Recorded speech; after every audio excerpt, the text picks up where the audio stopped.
What's up, YouTube? It's your boy Johnny. Back in here with one more reaction video, ladies and gentlemen. And today I got another one from the one and only Charleston White.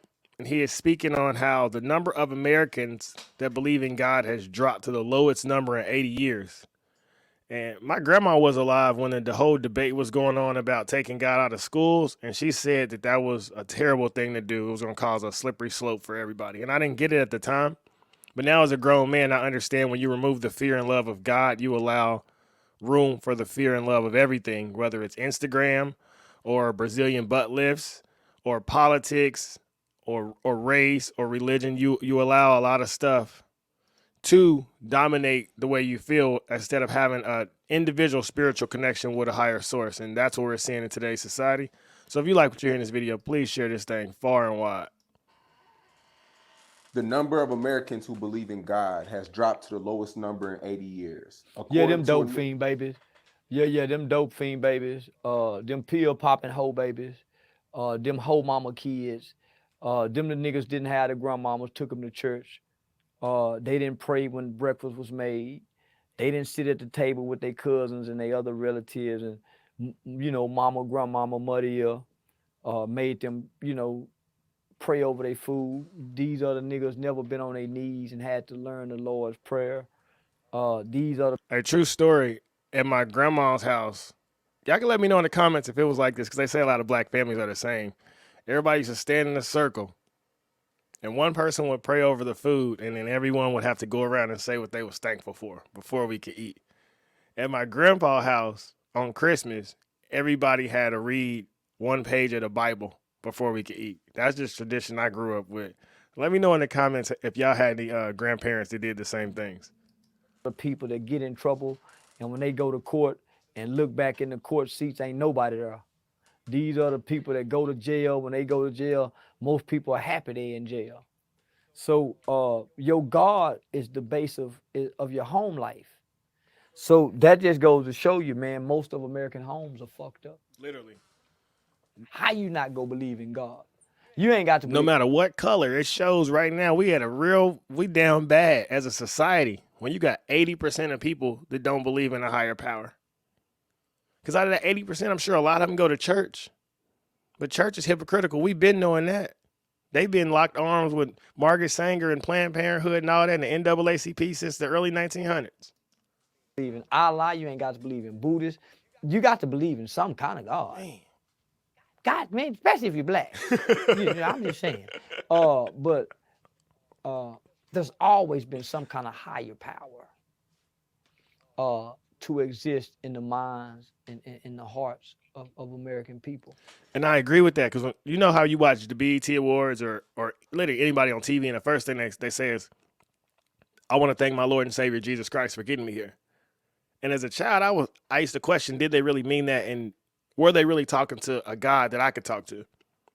And now with wisdom and with age, and if you've read The Strangest Secret in the World by Earl Nightingale, if you've read Think and Grow Rich by Napoleon Hill, then you understand that we become what we think about. Literally, we manifest our reality by our thoughts. So when Michael Jordan is standing on the platform winning his sixth title and say, I want to thank God, in his head, he's talking to his creator, because we all have connected to that same infinite intelligence. And what I'm thinking about every day, no one else can see it. But that's why Albert Einstein said, your imagination is a preview of life's coming attraction. Because you can sit and you can think about what you want to accomplish in life, and you can work towards it every day, and then eventually you'll bring it to reality. Now, it may not go how you want it on the first time or the second time or the third time, but that's trial and error. But we all have the power to change our life and change our reality, starting today, starting right now. That's why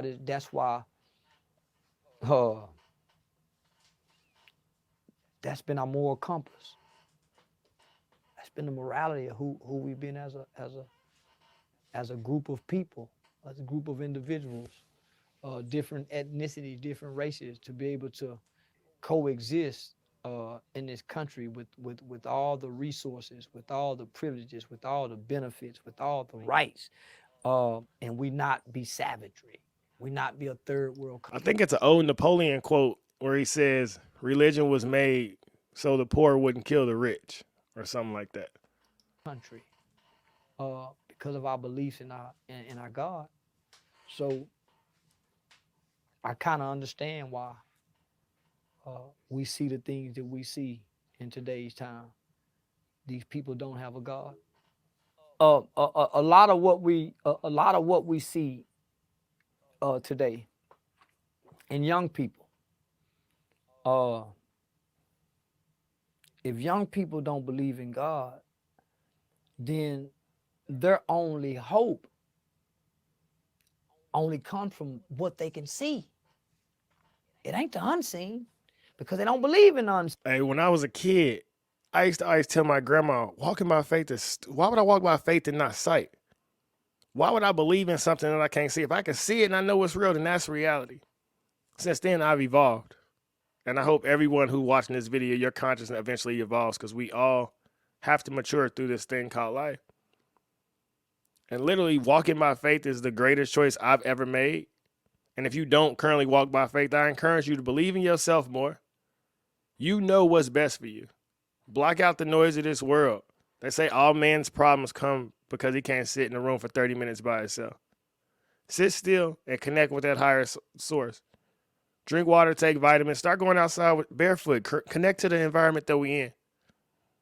You'll see that we come from this life, and eventually we'll go back into this life. So while you're here, you have the power to make the best of it. When they go to jail and you don't know God, fuck you grab. If you got to try to. I remember everybody used to go Muslim when they went to jail. Life becomes about emotions and feelings rather than having faith that gives you the strength to endure those uncomfortable emotions. Suicide, depression, hurt, anger.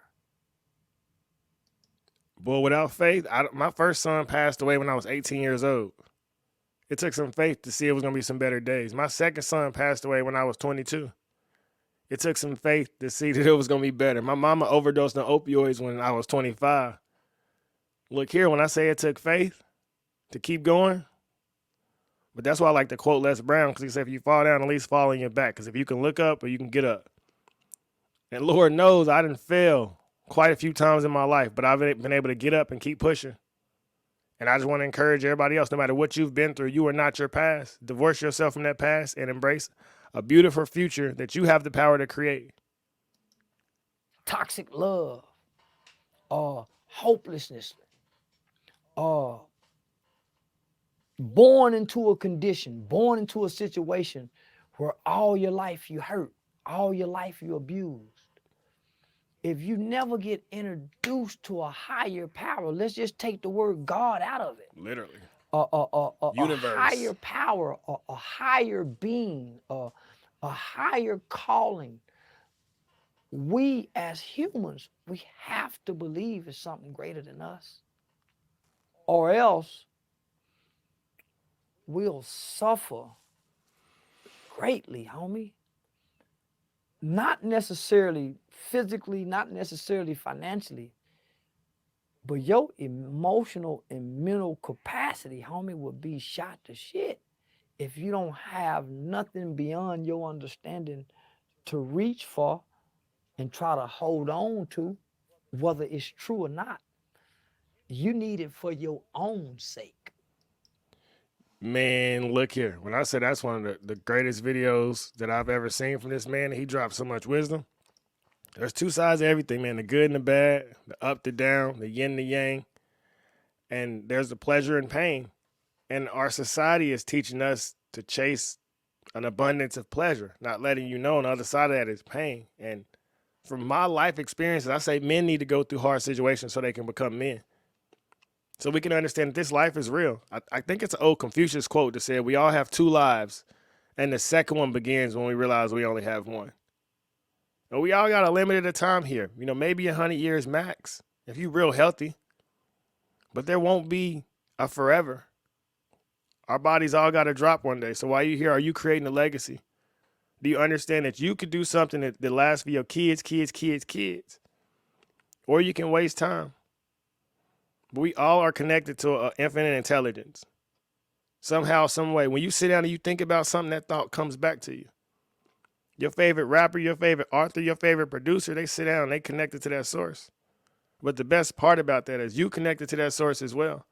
A couple of books that I want to drop out there are Three Magic Words by U.S. Anderson, Outwitting the Devil by Napoleon Hill, and As a Man Thinketh by James Allen. All of those books have helped me in ways that I never knew possible. And the coolest part about reading books is when you read a book twice, you gain more information. Kind of like when you listen to a song twice, you pick up lyrics and bars that you didn't hear the first time. But anything the mind can believe and conceive, it can achieve. We all are limitless. What do you plan to do with the rest of your life? I know what I plan to do with mine. I think big. If you have to think anyway, think ridiculously big. Ask yourself, how can I get the house of my dreams, the car of my dreams? How can I make $100,000 in a week? How can I make $50,000 in a day? It only sounds crazy until you do it. And then you got everybody asking you, hey, how I do that as well. Like the video, share the video, subscribe to the channel. Believe in God, believe in yourself, and never be too proud to pray. Never be too proud to pray. Never, ever, ever be too proud to pray. Until next time.